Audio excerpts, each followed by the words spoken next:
samtökum englafjárfesta. Þau eru samstarfsaðili okkar og hún ætlar að kynna þessi samtök eða þetta félag heitir ISPAN og hún ætlar að kynna það sem ég held að sé gott vegna þess að við förum fram á svokallaðar mótframlagsfjárfestingar í þessu átaki okkar. Mjög gott fyrir ykkur að heyra þess frá henni og félaginu. En ég ætla svona að taka það fram í upphafi að þessi fundur við tökum hann upp, það sem ekki komast og ég vona bara að það sé í lagi fyrir alla. Það sé þannig. Við munum svo setja upptökuna á heimasíðun okkar. Ok, ef það engin andmæli við því þá bara hefjum við leika. En ég heiti sem sagt Valdimar Halldórsson og ég fjárfestingastjóri hjá Nýsköpunarsjóði Kría og ég ætla að fara yfir þetta fjárfestingar átak okkar sem er nýhafið hjá okkur. Í upphafi þá kannski ágætt að svara því af hverju, til hvers við erum að þessu, til hvers erum við að fara í fjárfestingarátak. Það er þannig að Nýsköpunarsjóðurinn Kría, við erum að fjárfesta, við erum fókuseruð á sprotafyrirtæki sem eru ung og við höfum undanfarna mánuði og misseri höfum við fundið fyrir mikilli uppsafnaðri þörf fyrir eftirspurn frá sprotafyrirtækjum fjárfestingu. Við vorum með svona sambærilegt átak fyrir 2 árum, árið 2023, sem gekk mjög vel. Það var líka mikill áhugi, síðan eru liðin sem sagt 2 ár og það við byggst upp eftirspurn frá fyrirtækjum.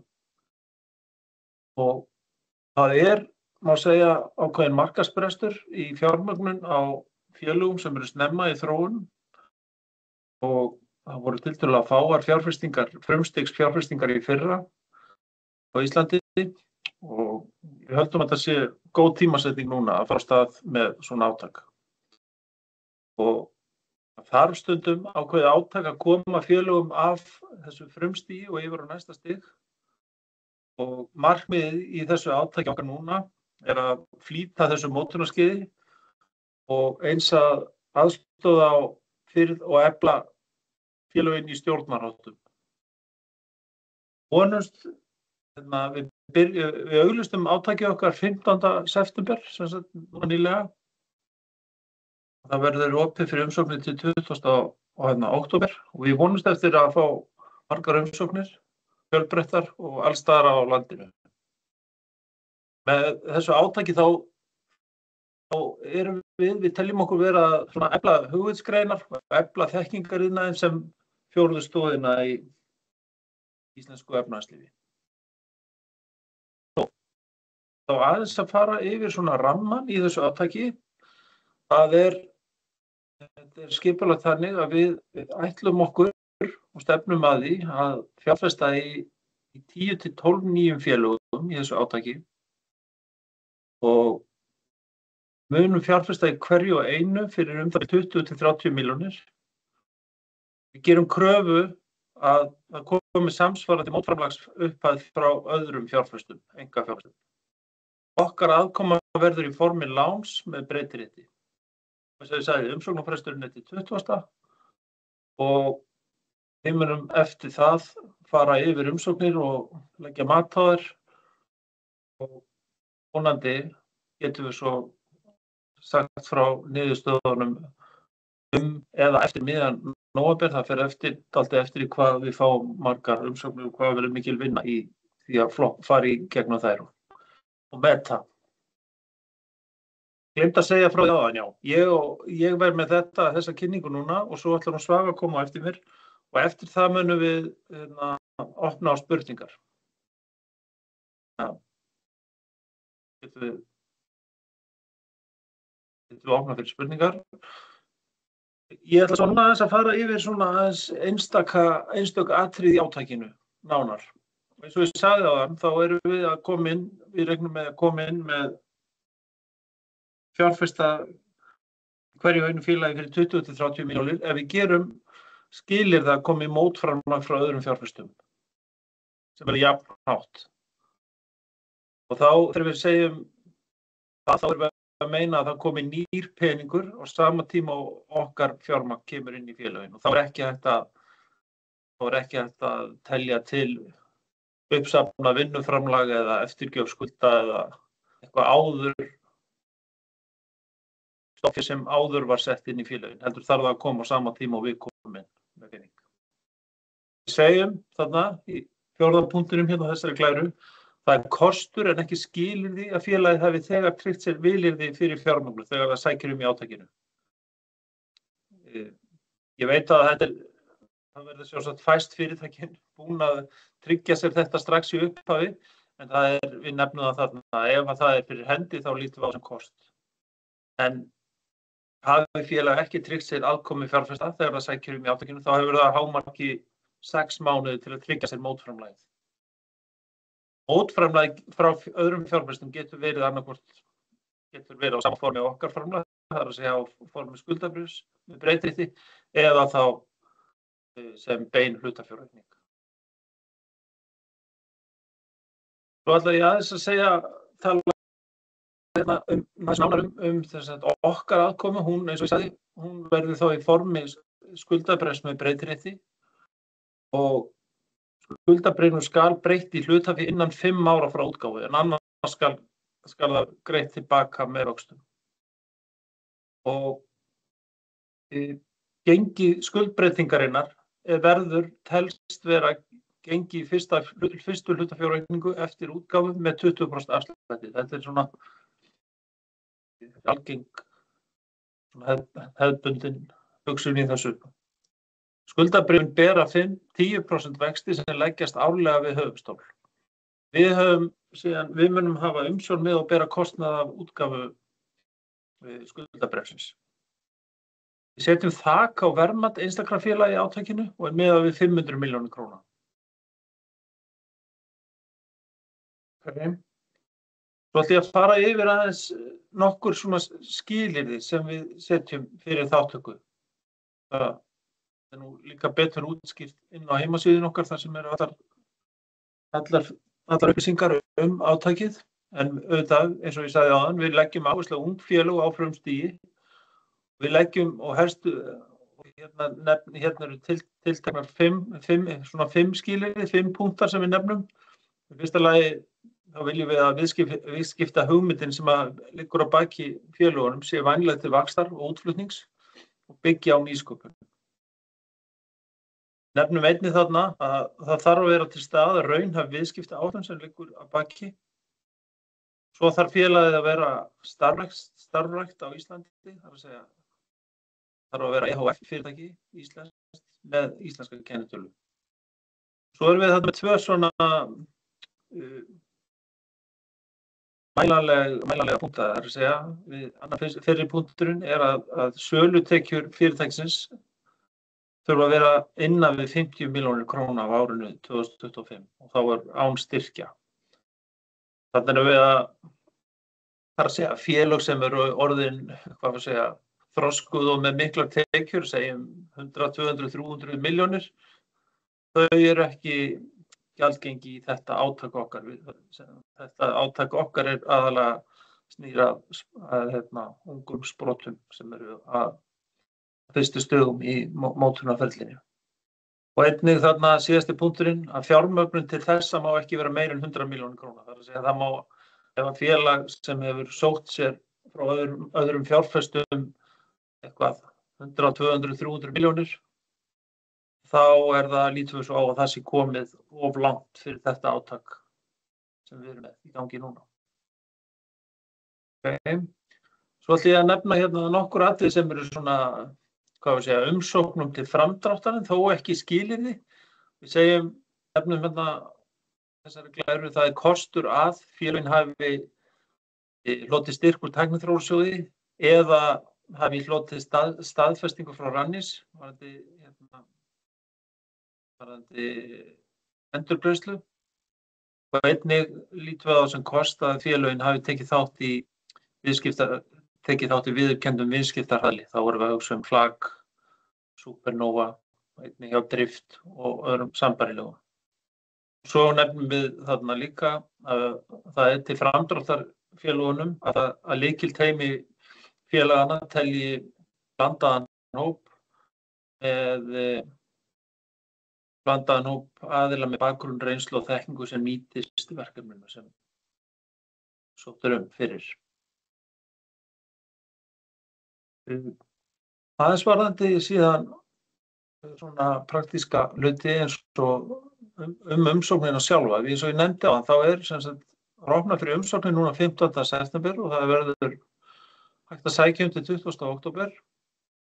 Það hægt að sjá allar nánar upplýsingar þetta inn á síðun okkar sem veljið fjárfestingar átak. Og þarna verður gátt þar sem fyrirtækin þurfa að svara svona ákveðnum stöðlegum spurningum félagið, nafn og hverjir standa baki félaginu og svo framvegis. Svo þarf að fylgja með umsókninni nokkur viðhengi.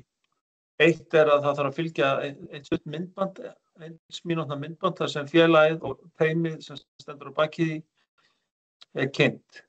Það þarf ekki að vera neitt eitthvað rosa þetta bara vera hérna svona einfalt myndband þar sem við getum aðeins séð hérna framan í þá sem að sækja Og svo þarf að fylgja með stutt glærukynning við segjum 8 síður þar sem helstu atriði að baki félaginu eru tiltekin. Hugmyndin, markaðurinn, teymið, skanaleiki, fjárþörf. Og svo þarf að fylgja með ársreikningur 2024. Ef að félagið var stofnað á árinu 2025, þá var náttúrulega ekki til ársreikningur 2024. En þá nóg að sé staðfesting frá RSK að félagið sé stofnað. Svo þarf líka að fylgja með hluthafalysti.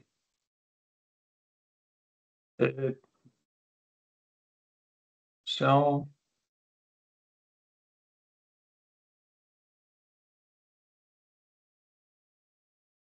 Já, svo þegar fresturinn runnin út 20. október, þá munum við í fjárfestingarráði sjóðsins ásamt nokkrum sérfræðingum sem við fáum frá til liðs við okkar. Þá munum við leggja mat á umsóknir og meta þær. Við munum svo bjóða völdum félögum að koma og kynna sig fyrir okkur og á sérstökum við verðum með nokkra kynningarfundi fyrir þau félög sem okkur líst vel á. Þá koma þau til okkar og kynna verkefnin. Svo eftir það þá munum við þá velja þau fyrirtæki sem við metum við og okkar sem verða með okkur í dómnefndinni. Við munum þá velja þau félög sem skara fram úr og uppfylla hvað best áherslur átaksins. Og eftir það þá munum við kynna fyrir stjórn sjóðsins niðurstöður í valinu og eftir umfjöllun stjórnar verður það gengið til samninga við vonandi 10 til 12 félög fjárfestingu frá nýsköpunarsjóði á bilinu 20 til 30 milljónir í hverju félagi. Hérna langar mig aðeins að sýna svona bara myndrænt. Þetta er svona lykilþættir sem við skoðum þegar við erum að leggja mat á félögin. Við skoðum að sjálfsögðu í miðjunni það sem skiptir mestu máli þá hugmyndin og varan að baki félaginu. En við skoðum svo líka að sjálfsögðu hvernig teymið samsett og styrkleikar þess, hvernig þeir eru, hvert vægi nýsköpunar og hafa félögin vilyrði frá öðrum fjárfestum. Við skoðum möguleika á skölun og auðvitað leggjum við mat á áætlanir sem liggja að baki og eins hvaða sérstöðu á markaði hugmyndina að varan hefur. Allt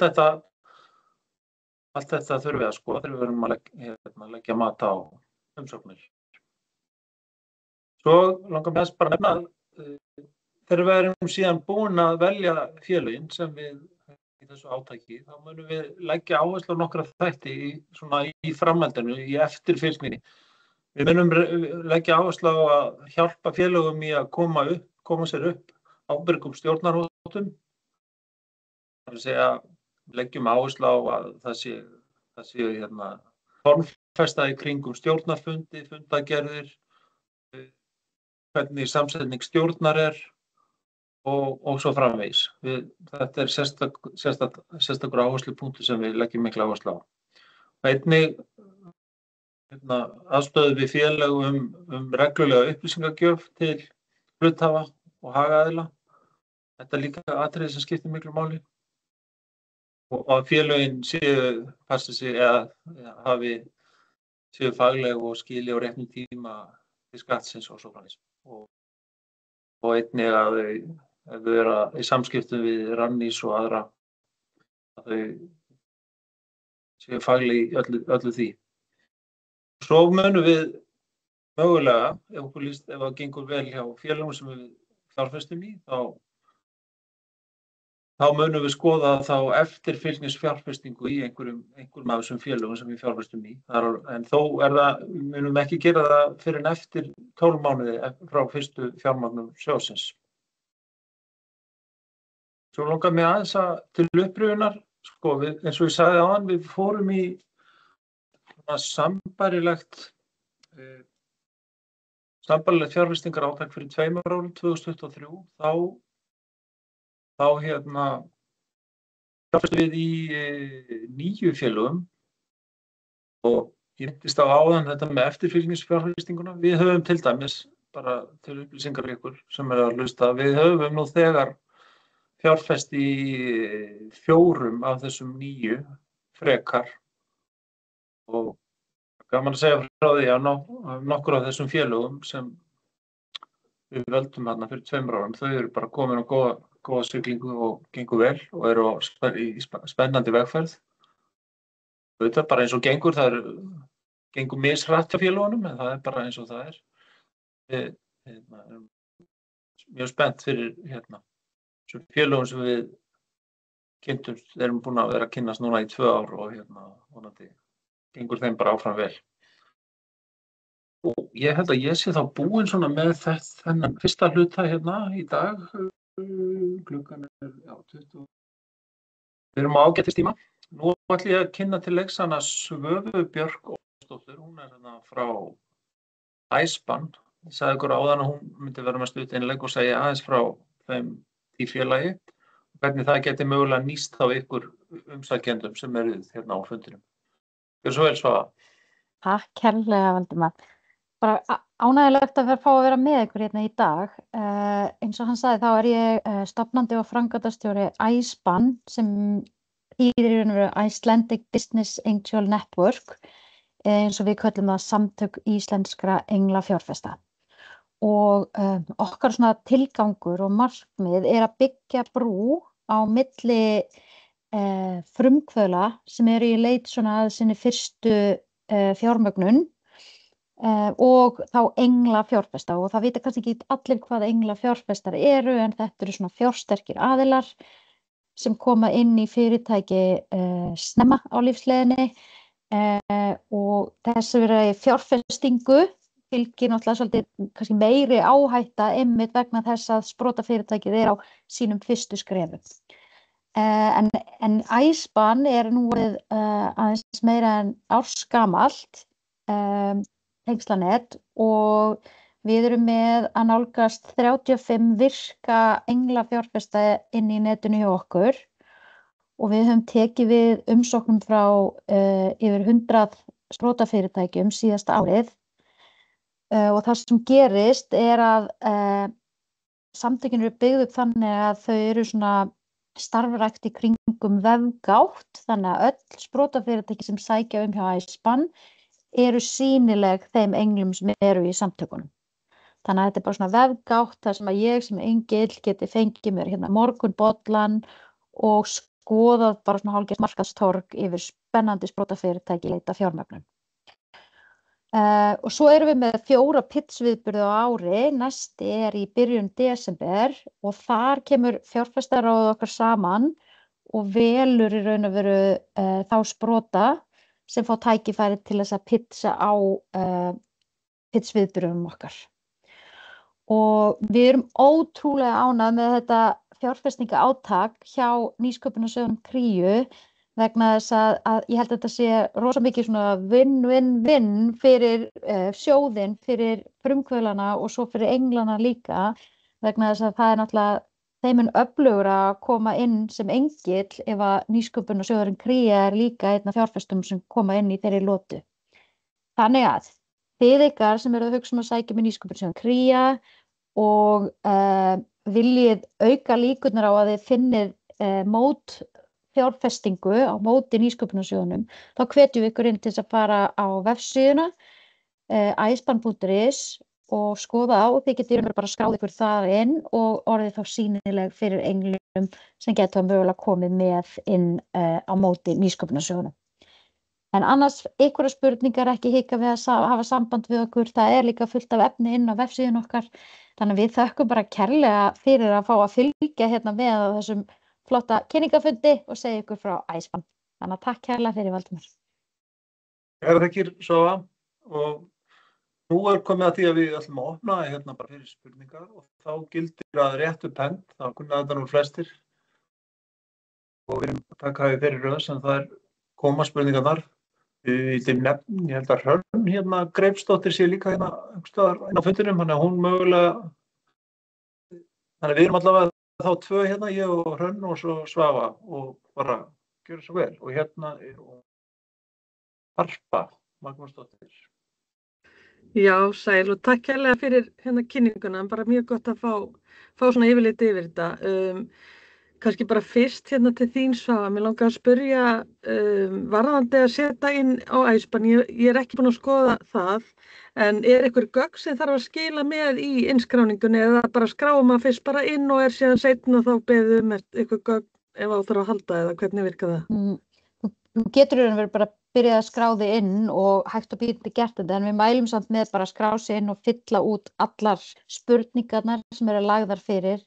Og þetta sem sagt vefgátt sem að fjölmörg önnur svona bön í Evrópu nýta sér. Þannig að þetta svona þessar típisku spurningar sem þarf að svara þegar maður að fara leiðin í fjármögnunarlotu. Þannig að ég mæli bara með að klára það allt og það beðið líka að hengja pitch deck með. Þannig að já, ég myndi bara fylla þetta út eins vel og þið mögulega geti en svo alltaf hægt að fara inn og laga. Okay. En ég held að mesta svona athygling komi náttúrulega fyrst þegar þið komið inn að þá fara allir að skoða og svona. Ok, frábært. Svo ein kannski líka til ykkar, Hrönn eða bara þið bæði. Mér langar að spyrja ef maður með svona tekjumódelið virkar kannski eins og í félaginu mínu þannig að ég með stórar heildartekju innkomi í Húbla en samt fyrir raun bara hluti af tekjunum og endanlega til Húbla. Ef ég myndi taka allan heildarkostnaðinn inn þá væri ég yfir þessu 100, hvað var það sem að tekjurnar voru á ári sem það mátti vera? 50 milljónir. Það myndi klárlega vera yfir því ef ég með allar heildartekjurnar inni en í raun erum við undir 50 milljónum sem að endanum skila sér til Húbla. Ég myndi ráðleggja þér að ef þú ert með tiltekna vöru eða eitthvað félag á baku sem allar að sækja í þessu átaki, þá reyna að hafa það í sér félagi. Ef þú ert með aðra starfsemi eins og varst að lýsa? Nei, það ekki þannig. Þetta bara ein starfsemi. Það bara tekjumódelið virkar svona hjá okkur og ég þyrfti eiginlega kannski bara mögulega tala bara við ykkur í einrúmi bara að spyrja út í, bara til að skýra þetta betur. Já, það bara sjálfsagt máli, hafðu bara samband við okkur, en svona grunnhugmyndin þessi að tekjur félagsins fyrir utan styrki séu ekki meiri en 50 milljónir. Ef að félag eru komin með 50, 100, 200, 300 milljónir þá passar þið ekki inn í þetta átaka því þannig að reyna að fanga þessa allra yngstu sprotar. Já, algjörlega og ég skil þá bara fullkomlega eðlilegt og í raun sko passar húpla alveg inn í það en það bara hvernig það metið tekjuflæðið inn. Þannig að veist, ég myndi þá þurfa aðeins að útskýra til þess að Já, það ekki skilji bara, sko. ef ekki bara, þú getur hringt eða senda okkur póst við getum spjalla nánar. Einmitt. Bara takk kærlega fyrir fundin. Já, takk. Já. Viðar Freyr, þú ert næstur. Já, takk fyrir. Kannski bara svo ég skilji það sem var að gerast í síðustu spurningu, hvað húpla? Svenni sem veit það ekki. Það bara góð spurning. Ég sem sagt með markaðsplattform sem að hjálpa fyrirtækjum og sveitafélögum og stofnunum að finna sérfræðinga sem að taka sér tímabundin verkefni og hlutastörf. Og við erum í raun 4,5 árs gamalt fyrirtæki og erum búin að vera að byggja þetta upp á svolítinn tíma. Við höfum ekki tekið inn neitt fjármagn ennþá og erum núna sem sagt að horfa til frekari skölunar þannig að það er bara komið að þessu núna. Já, ok, Það er húpla ekki bara í buslu. var hann fyrirtæki sem þú ert með? Það er fyrirtæki sem ég er með. Já, ok. Kemur ekki, tengist ekki beint átakinu en bara... Nei, ok, ég hefði list af ykkur, sko. Ekki múl. Með einhverju frekari spurningu, Viðar? Já, ég er með eina spurningu, sko. Ég er eiginlega á því stígi sjálfur að ég er með frumgerð og fína hugmynd og svona mig vantar eiginlega bara teymi frekar núna og ég er ekki komið með viðskiptaáætlun, þannig að ég er kannski alltaf snemma fyrir þetta átak, heyrist mér. Hvað gæti ég leita, þú veist, þess að komast svona aðeins nær því að geta tekið þetta átt í ykkur húnum? Það gæti fyrst að leið bara einhvern tímann hringt í okkur og það er ekkert mál að spjalla á eitthvað leiðbeinar í samtöðu svona þróun. Svo er ýmsir hraðlar í gangi, Klak og Supernova. Það er margir staðir í gangi til að þróa hugmyndir áfram. En það er kannski bara ráðleggjaður að hafa samband við okkur einhvern tímann tækifæri og ég get spjalla við í góðu tómi. Kærlega fyrir það. Það var ekki fleira. Takk. Svo er Þórmar. Þórómar. Það er rétt, Þórómar. Þórómar, já, ok. Takk kærlega fyrir kynninguna. Ég er nú reyndar bara með svona praktíska tækni spurningu varðandi framhaldið og umsóknar ferlið. Ég sé að þegar ég sótti QR-kóðan í kynningunni að þá kemur upp á símanum hjá með nýsköpun.is og það er hlekkur til þess að sækja en eins og þegar ég slægin sko nýsköpun.is hérna á brásendum í tölvunni að þá finn ég þann link hvergi. Nýsköpun.is? Já. Heimasíðan okkar, hún er nú bara inn á henni hérna núna til dæmis bara. Ég lendi ekki neinu vandræðum með hana. Við höfum ekki fengið neinar syngar að hún sé í ólagi. Nei, sko ekki að hún sé beint í ólagi, heldur bara finn ég hvergi linkin. Já, þú ferð hérna lengst til hægri menjú. Það eru við fjárfestingar átak. Ok. Já, hérna kemur þetta. Takk kærlega fyrir. Það var þetta komið. Þá er ég góð í bili. Hæ, Svafa. Takk. Hvet fleiri til að spyrja? Er ekki einhverjir þarna úti sem eru með spurningar?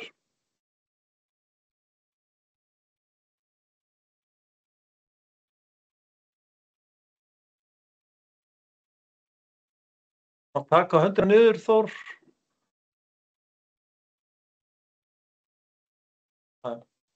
Nei, ekki. Það er svo síðasti séns núna ef að fólk er með einhverjar spurningar átakið.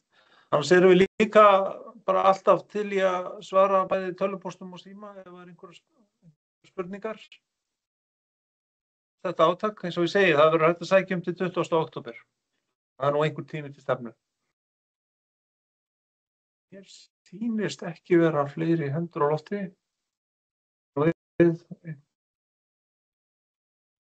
Nei. Jú, þarna kemur Viðar aftur, Viðar Freyr. Já, bara, mér fannst þögnin bara óbærileg, þannig ég var að koma með eitthvað. Þetta varandi að fá lán og svo það breytilegt og breytið svo mögulega í hlutafé. Hvernig getur þú útskipta það? Það þannig með svona sprota sem á svona sínum fyrstu skrefum. Það rosalega erfitt ofta að verðmeta félög. Þessi leið að við lánum, segjum bara við lánum einhverju félagi 20 til 30 milljónir, þá sleppum við þetta vandamál að reyna að verðmeta félagið. Því að félög á þessu stigi eru sjaldnast komnir með tekjur og eru svona að hefja sinn feril. Þannig að þetta svona kannski einfaldast aðkoma sem í boði. Þarna sem sagt komum við inn, við lánum félögunum og svo einhvern tímann í næstu fjármögnunarrándi sem verður einhvern tímann, við vitum ekki nákvæmlega hvenær, stundum eftir ár eða hálft ár eða 2 ár, þá verður möguleiki á að breyta láninu í hlutafé á því gengi sem verður í fjármögnun og við fáum þá 20% afslátt fyrir þannig veittur að því að við erum með þá fyrsta peningin sem kemur inn í félög. Við segjum þarna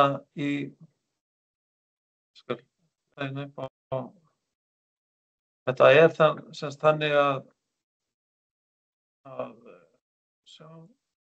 við komum inn með skuldabréf með breytirétti og því skal vera breytt í hlutafé innan 5 ára frá útgáfu en annars greitt tilbaka með vöxtum. Þetta svona, sumir að upp með að segja, þetta svona einfaldasta aðkoma, fyrstu fjármögnun. Svaraði þetta spurningunni? Já, kannski bara undir í hvaða tilfellum myndi láninu vera breytt. Þessi breytingar réttur. Hvenær myndi hann virkast? Við vitum ekki nákvæmlega hvenær, en það sjáum þetta oft gerast í fjármögnunarrándi sem verður einhvern tímann, eftir ár eða 2 eða 3, þegar komin einhver verðmiði á félagið, þá möguleiki að breyta skuldabréfinu.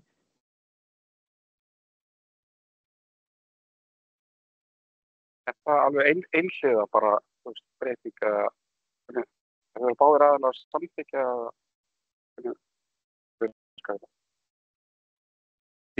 Já, það er samkomulagsatriði á milli félagsins og okkar. Það er alltaf eftir því bara hver vilji félagsins er. En hinn möguleikinn þá að við bara eigum skuldabréfið áfram en það verður alltaf að borga innan 5 ára. Þá verður náttúrulega einhverju vextir búin að safnast upp og svona. Þetta er lán, þetta er skuldamegin, þangað til búið að breyta því í hlutafé, þá breytist það.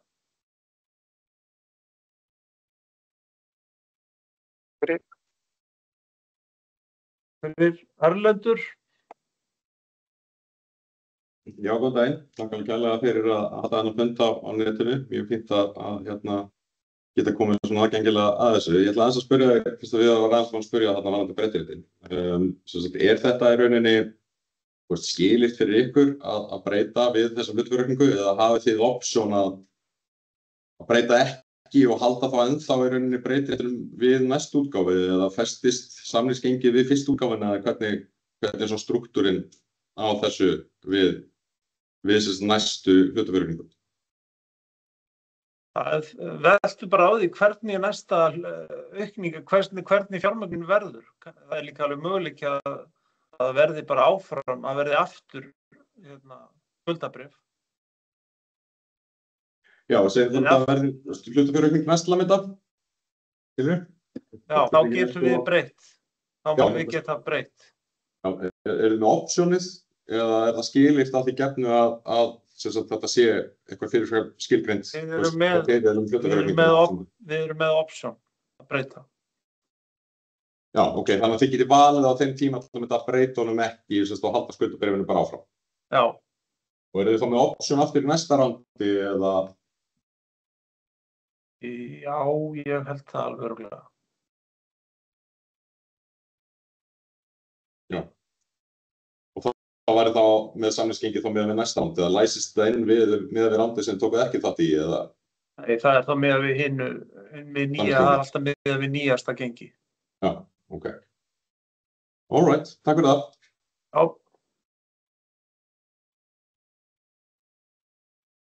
Ok. Tími fyrir síðustu spurningu. Einhver með?